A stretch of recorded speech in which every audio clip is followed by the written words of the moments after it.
నమస్తే, welcome to our channel. నేను సౌజన్య. ఎన్నికలు వస్తున్నాయంటే ప్రతి పొలిటికల్ పార్టీ కూడా మేనిఫెస్టోని తయారు చేస్తుంది. 2019 ఎన్నికల్లో మేనిఫెస్టో చూసుకుంటే వైసీపీది. సో జగన్మోహన్ రెడ్డి చెప్పేది ఏంటంటే ప్రతి ప్రచార సభలో మేనిఫెస్టో ఏదైతే ఉందో 2019లో ఆల్మోస్ట్ ఇచ్చిన హామీలు అన్నీ కూడా 99% నేను చేసేసాను అని చెప్పి నేను అంటున్నారు. సో అది ఎంతవరకు వాస్తవం అనేది ఏపీ ప్రజలకు తెలిసింది. బట్ ఇప్పుడు జరగబోయేటువంటి ఎన్నికలకు సంబంధించి కూడా అటు వైసీపీ అలాగే ఇటు కూటమి పార్టీలు రెండు కూడా మేనిఫెస్టోని రిలీజ్ చేయడం జరిగింది. సో మరి ఇటు సైడ్ చూసుకుంటే మేనిఫెస్టోకి సంబంధించి ఆల్మోస్ట్ అందరూ కూడా ఏపీ ప్రజలు ఇటు కూటమికి సంబంధించిన మేనిఫెస్టో వైపే చూస్తూ ఉన్నారు.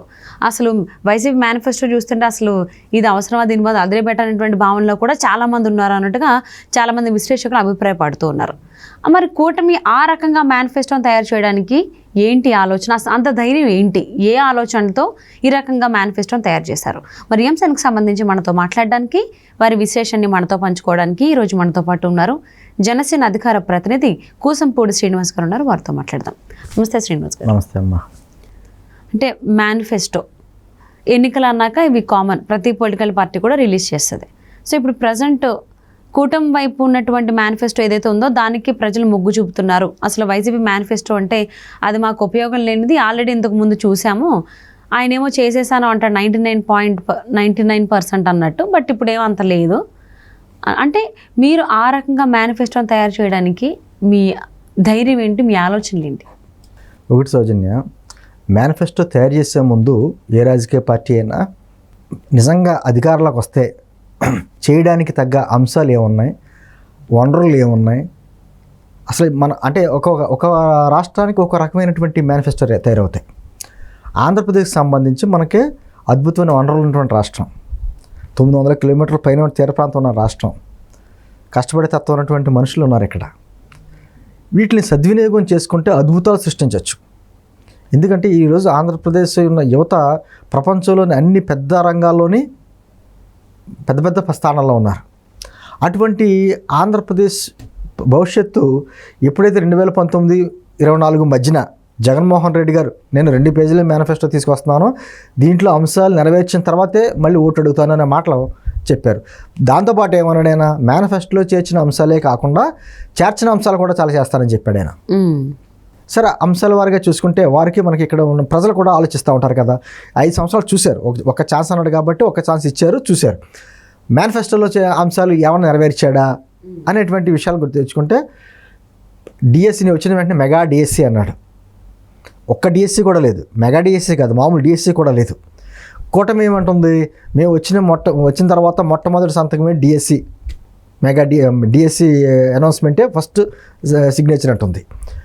మరి దీనికి వ్యతిరేకం చూస్తారు కదా సాపత్యం ఎలా ఉందన్నది. అదే సందర్భంలో ఇతనేమో ఏమన్నాడు, రైతులకు సంబంధించి నేను వచ్చిన వెంటనే 12,500 ఇస్తానని చెప్పి అప్పట్లో చెప్పాడు ఆ మేనిఫెస్టోలో. సరే, 12,500 ఇతను ఇస్తున్నాడు కదా రైతులకి, 6,000 కేంద్ర ప్రభుత్వం ఇస్తుంది కదా, 18,500 వస్తాయి అని చెప్పి అనుకుంటే కేంద్రం ఇచ్చేదాంతో కలిపి 13,500 ఇస్తున్నాడు. అంటే ఆ విధంగా 5,000 రైతులను మోసం చేసాడు. కూటమి ఏమంటుంది, మేము వచ్చిన వెంటనే ఎకరాకి 20,000 రూపాయలు ఇస్తామన్న ప్రతి రైతుకి ఇస్తామని చెప్పేసి అని కూటమి అంటుంది. తర్వాత ఈయన ఏమంటాడు, వృద్ధులకి పెన్షన్లకి దశల వారీగా పెంచుతారని చెప్పేసి 3,000 ఎలక్షన్స్ ముందు 3,000 పెంచి పెన్షన్ స్కీము. ఇప్పుడేమంటాడంటే అధికారంలోకి వచ్చిన తర్వాత లాస్ట్ 2 years 250 పెంచుతాను అని చెప్పేసి అన్నాడు. కూటమి ఏమంటుంది, మేము అధికారంలోకి వచ్చిన వెంటనే 4,000 ఇస్తాం, దాంతోపాటు పెండింగ్లో ఉన్న 1,000 అంటే ఏప్రిల్ నుంచి అమలు, ఏప్రిల్ మే జూన్ 3 నెలలు కలిపి మొత్తం 7,000 ఇస్తాం జూన్ అని జూలై నెలలో అని కూటమి ప్రభుత్వం అంటుంది. అంటే 3,000 ఇచ్చే జగన్మోహన్ రెడ్డి కావాలా, 4,000 ఇచ్చే కూటమి ప్రభుత్వం కావాలనేది ప్రజలు ఆలోచించుకుంటూ ఉంటారు. అదే సందర్భంలో యువత మాట్లాడితే ఏమంటాడు, మొన్న కూడా ఇదే ఇంటర్వ్యూలో చెప్పాడు, 20 లక్షల ఉద్యోగాలు ఇచ్చానన్నాడు. యాంకర్ మళ్ళీ అడిగాడు, ఆయన 20 లక్షల అని అడిగాడు, ఆశ్చర్యపోయాడు ఆయన. అయితే ఇచ్చాను 20 లక్షల ఉద్యోగాలు అన్నాడు. ఎక్కడిచ్చారు 20 లక్షల ఉద్యోగాలు అనేది ఎవరికి అర్థం కాంది. పోనీ ప్రభుత్వ ఉద్యోగాల భర్తీ 2.5 లక్షల ఉద్యోగాలు భర్తీ చేస్తానని అధికారులకు వచ్చిన తర్వాత అన్నాడు.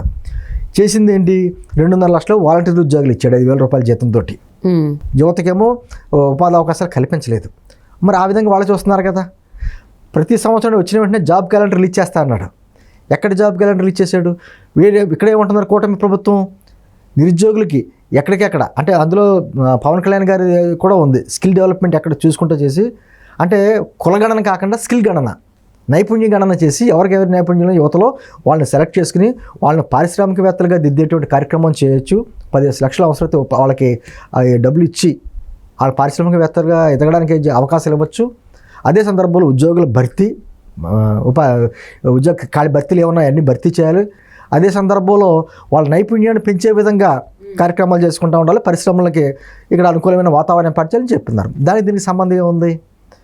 అదేవిధంగా మహిళలకి ఆయన అలా చెప్పలేదు. ఇక్కడ కూటమి ప్రభుత్వం ఏముంది? మహిళల అంశం ఎందుకంటానంటే కుటుంబం అంశం, మహిళల అంశం ఎందుకంటానంటే ప్రతి సంవత్సరం 3 సిలిండర్లు ఫ్రీ ఉంది. కాస్త కోస్తా వాళ్ళకి ఈ బడ్డీని తగ్గుద్ది కదా. అదే సందర్భంలో ఉచిత బస్సు ప్రయాణం అన్నారు మహిళలకి. ఉచిత బస్సు ప్రయాణం వలన ఉపయోగం ఏంటి? కనీసం నెల తిరిగి 1500 2000 ఆ మహిళకి కలిసి వస్తే ఆ డబ్బులు కుటుంబానికి ఉపయోగించుకుంటుంది ఆమె. అంటే ఒక రకంగా వాళ్ళ కాళ్ళ మీద వాళ్ళు నిలబడి వాళ్ళ కొనుగోలు శక్తి పెంచేలా కార్యక్రమాలు చేసేలాగా కూటమి ప్రభుత్వం ఉంది. ఇక్కడ వైఎస్ఆర్ కాంగ్రెస్ పార్టీ వారు చెప్పిన మేనిఫెస్టో ఏమో కేవలం అకౌంట్లో డబ్బులు వేస్తామన్నారు తప్ప ఏ విధంగా అభివృద్ధికి సంబంధించి దాంట్లో ఒక విధానం లేదు.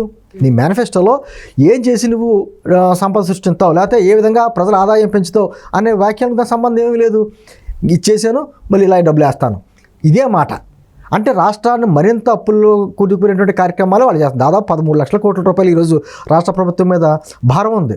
వచ్చే ప్రభుత్వం అది పెద్ద భారమే, పెద్ద ఛాలెంజ్ అది, దాన్ని ఎలాగ తెరుకోవాలనేది. కానీ ఎప్పుడు తెరుకుంటాయి? రాష్ట్రానికి సంబంధించి ఒక పారిశ్రామికవేత్త వచ్చి పెట్టుబడి పెట్టాలంటే రాష్ట్రంలో ఉన్నటువంటి ముఖ్యమంత్రి గారి ముఖారి మీద చూసి ఎవడో పెట్టడు. ఇక్కడ ఉన్న రాజకీయ వాతావరణం కూడా చూసుకుంటారు. మన పెట్టుబడి పెడితే నాకు ఈ రాయితీలు వస్తాయి, నాకు ఇటువంటి రాజకీయాలకు ఇబ్బందులు ఉండవు, ఎటువంటి దోపిడీ ఉండదు అనేటువంటి నమ్మకం కలిగినప్పుడు పారిశ్రామికవేత్త వచ్చి పెట్టుబడి పెడతాడు. అటువంటిది లేదే. ఇక్కడ ఉన్న వాళ్ళందరినీ బెదిరించుకుంటూ పంపేశారు కదా. అమర్ రాజా బ్యాటరీ సంబంధించిన ఫ్యాక్టరీ ఒకటి మనకు పెద్ద ఉదాహరణ.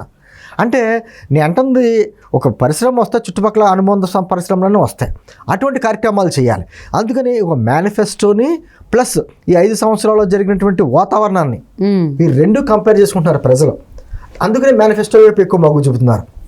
ఎందుకంటే చేయగల సమర్థత ఉన్నటువంటి అనుభవం ఉన్నటువంటి చంద్రబాబు నాయుడు గారు, అదేవిధంగా నిజాయితీ కలిగినటువంటి పవన్ కళ్యాణ్ గారు, ఈ రెండింటితో పాటు కేంద్రంలో మళ్ళీ అధికారంలో రాబోతున్నటువంటి ఎన్డీఏ ప్రభుత్వం, నరేంద్ర మోదీ గారి ఆశీస్సులు కూడా ఉన్నాయి కాబట్టి రాష్ట్రం డెవలప్ అవుద్ది, పరిశ్రమలు వస్తాయి, అదేవిధంగా ఆర్థికంగా మళ్ళీ నిలదొక్కుంటుంది, మన బిడ్డలకి యువతకి అందరికీ ఉపాధి దొరుకుతుంది అనేటువంటి ఆశాభావం అంతా ప్రజల్లో కలిగింది కాబట్టే కూటమి మేనిఫెస్టో వైపు ప్రజలు చూస్తున్నారు ఇప్పుడు.